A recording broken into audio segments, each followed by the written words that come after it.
The foolishness. Yes, I said the foolishness of the rebalancing free lunch.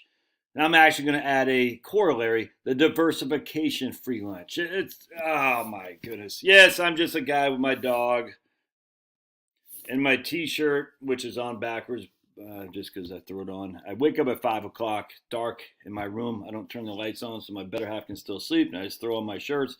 I haven't took a shower yet, so I just threw a hat on, haven't even shaved.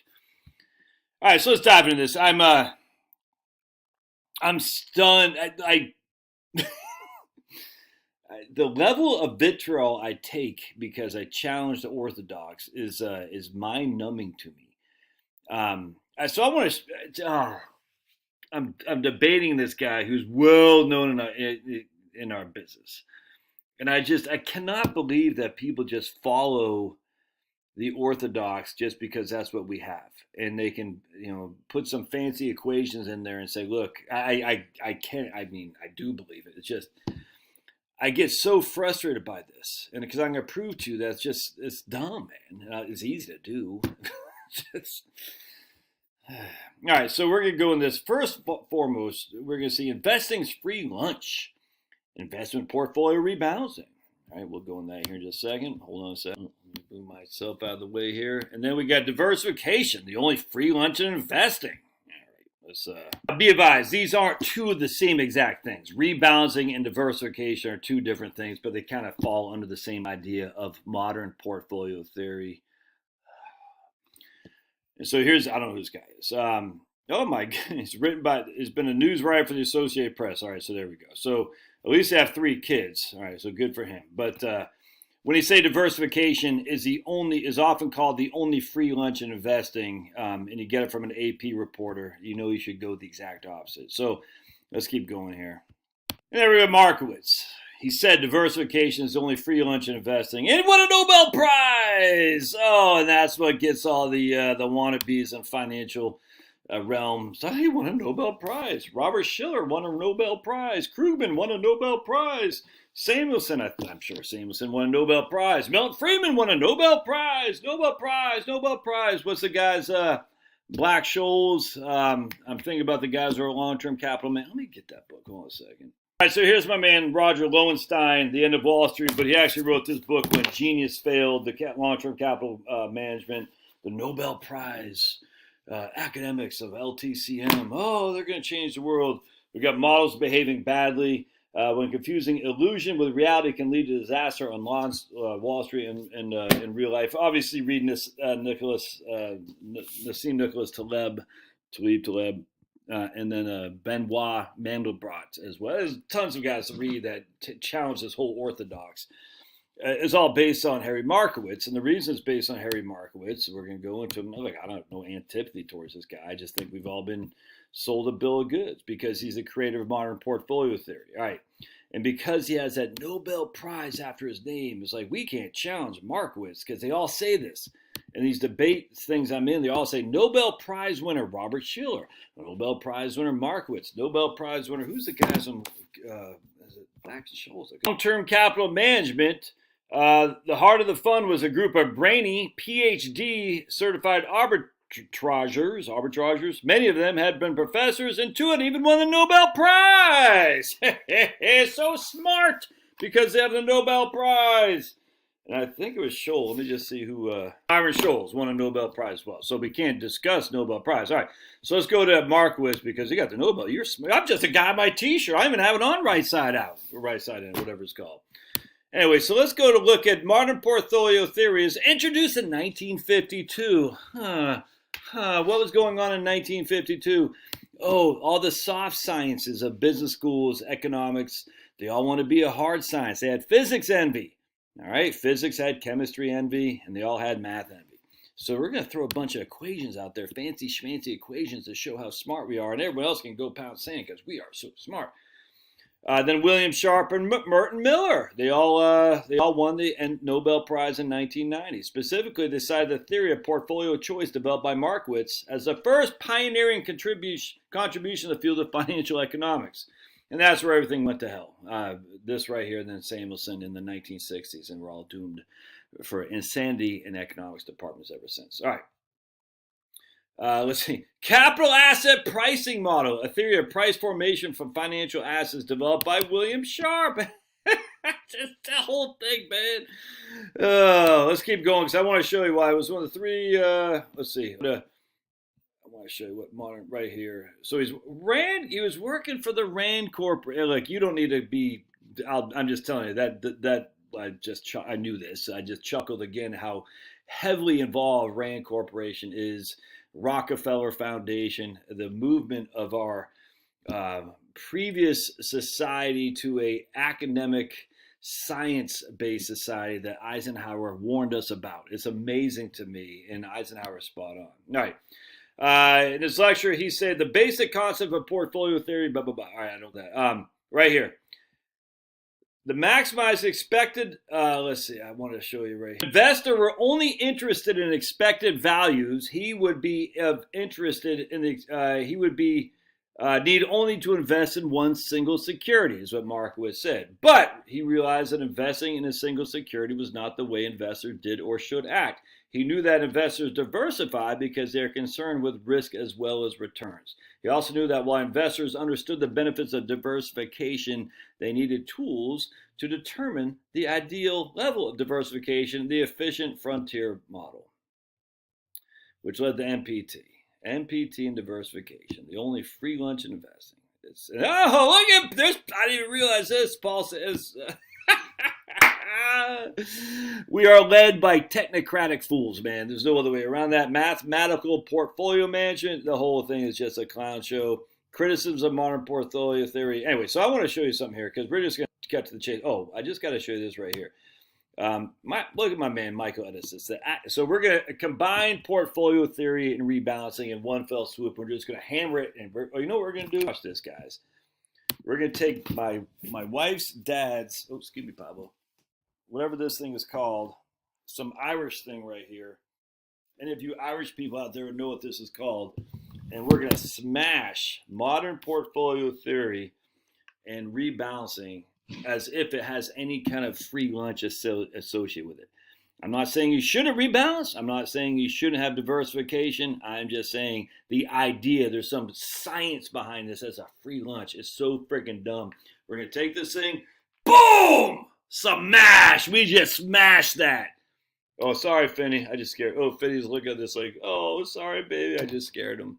But it's fun because I love taking on this stuff because it's so silly. Anyway, I'll let you read Edison's column. Perhaps the most universally accepted investing principle is to periodically rebalance one's portfolio. Advisors have been drilled that rebalancing results in some combination for improved performance and reduced risk. Unfortunately, the precept is the byproduct of imperfect mathematics. The benefits of rebalancing are far smaller than what advisors have come to believe. All right, and so why does academic finance fill its articles of mathematical sound and theory that signifies so little? What is wrong with the field of mathematical finance that can produce such inferior work, publish peer reviews with so little relevance for anyone who wishes to know whether rebalancing provides the benefits? He will explore it. Edison, he's a mathematic whiz, dude. I mean, he crushes. I love that guy. All right, so anyway, I want to show you something here, and just going to smash this once and for all. So we're going to take the S&P 500, the total stock index, and we're going to combine it. So this is for diversification, just FYI. So the total stock, now, is the S&P, the total stock index diversified? Yes, it is. 100% it is. 100%. But still, we're going to take the total stock index combined with diversification. Remember, efficient frontier model assumes that you have international stocks, you add all these other stocks, you add all these other components to be diversified. And that diversification will give you less risk. Now, I am truly diversified in the using the total stock index, I grant you, but it's all U.S., no bonds. All right, so we are moving our diversification lower and lower and lower in the total stock index because we have all U.S. stocks with no bonds. And the bulk, I think 70 to 75% of the total stock index is the S&P 500 anyway. All right, so let's take a gander. We're going to compare these two from 2000 to 2023. That's 23 years of experience. All right, so if diversification gives us more return with less risk, this would give us a sample of that, right? Now let's go into this. We're going to hit Analyze Portfolio, and we'll just see what it comes up with. The only reason to go to 2000 is because we don't have enough.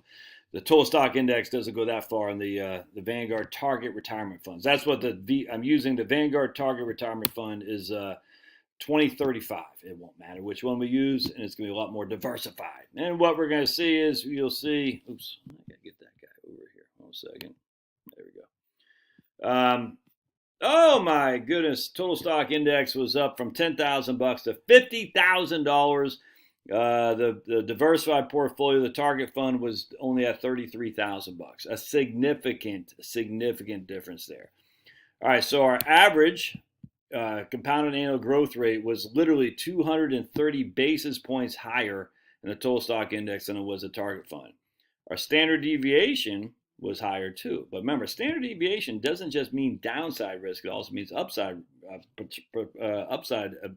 potential as well. So our best year was 33%. Our best year in the other fund was 28%. Oh, our worst year was 37. Our worst year was 34. We'll say 35. And our max drawdown was not down 48% versus 51. So is that diversification? Did that do you any good? Of course not. You still got smoked. I mean, it didn't do you any good, man.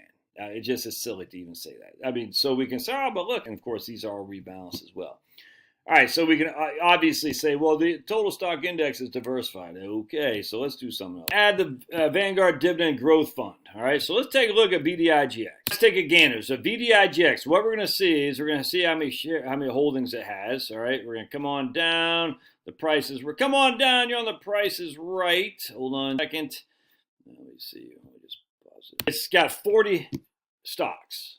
40 stocks. All large cap, all domestic. I think it's all domestic, but it doesn't matter. Not very diversified.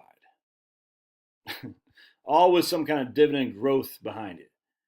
So nothing has any stocks that don't have a dividend. I mean, I could be wrong. I highly suspect I'm not, because that's the point about dividend growth. To get dividend growth, you have to have dividend paying stock. So we're getting rid of any stock that doesn't have a dividend to it. All right, so let's just, all right, now the guys will say, yeah, but we need or what they say, the Nobel Prize say 30 different stocks, and that's diversified. Okay, so you see how silly this is. So there comes a level of diversification to quantify that they'll say you're truly diversified. So I'm still falling under the diversification. I mean, the whole thing's just dumb, though. I mean, when it comes to Efficient Frontier, just look up Efficient Frontier, man. I'm just telling you. So again, if diversification were the only free lunch, a truly free lunch, we should see the Vanguard Dividend Growth. Oh my lands, is at $61,000 from $10,000 in 2000.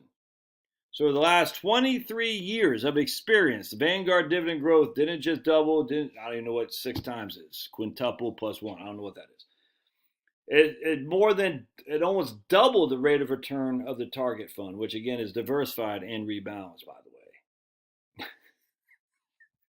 way. I mean, had 40 stocks in there. Maybe had 50 at some point, but I mean, and even it smoked the total stock index as well. All right, so let's look. What? Its worst year is only 25%. What? Its max drawdown was only 38%. What? Its best year was higher. Its standard deviation is lower, and its compounded annual growth rate is 10%. What? How can that be? I mean, oh,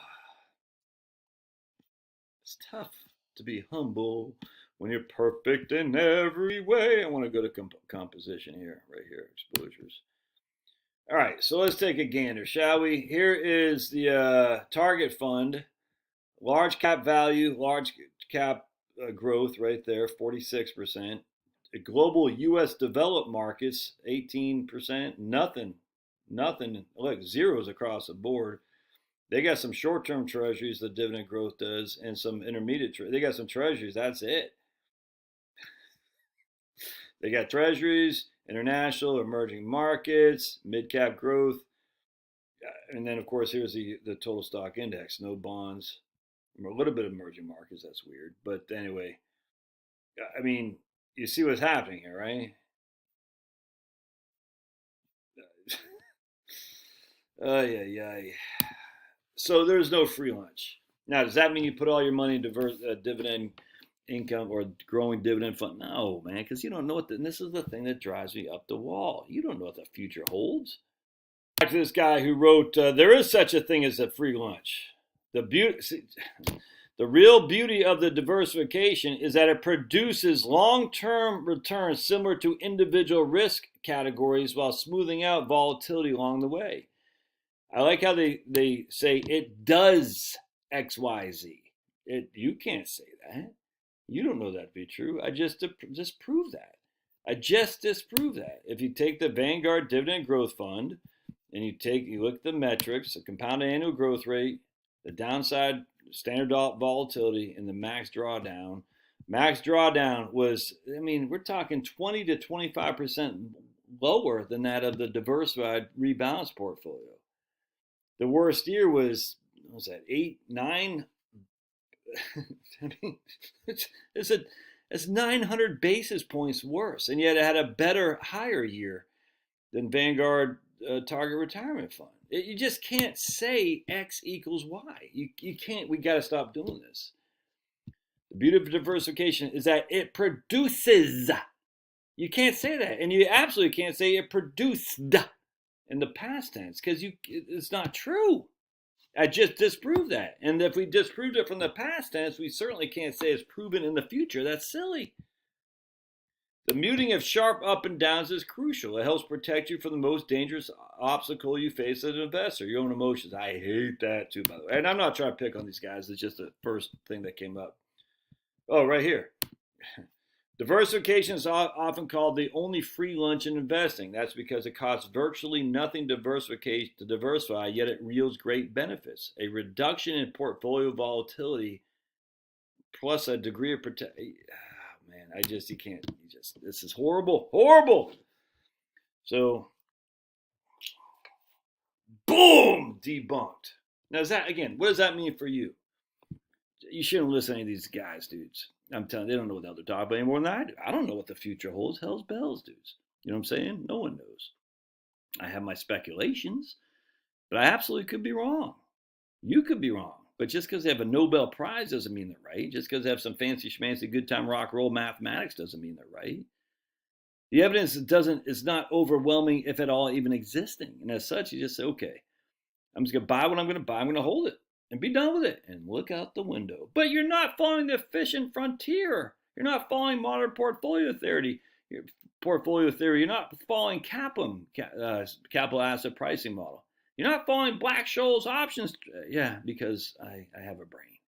Love to hear your thoughts. Oh, that's going to make some people in this industry mad.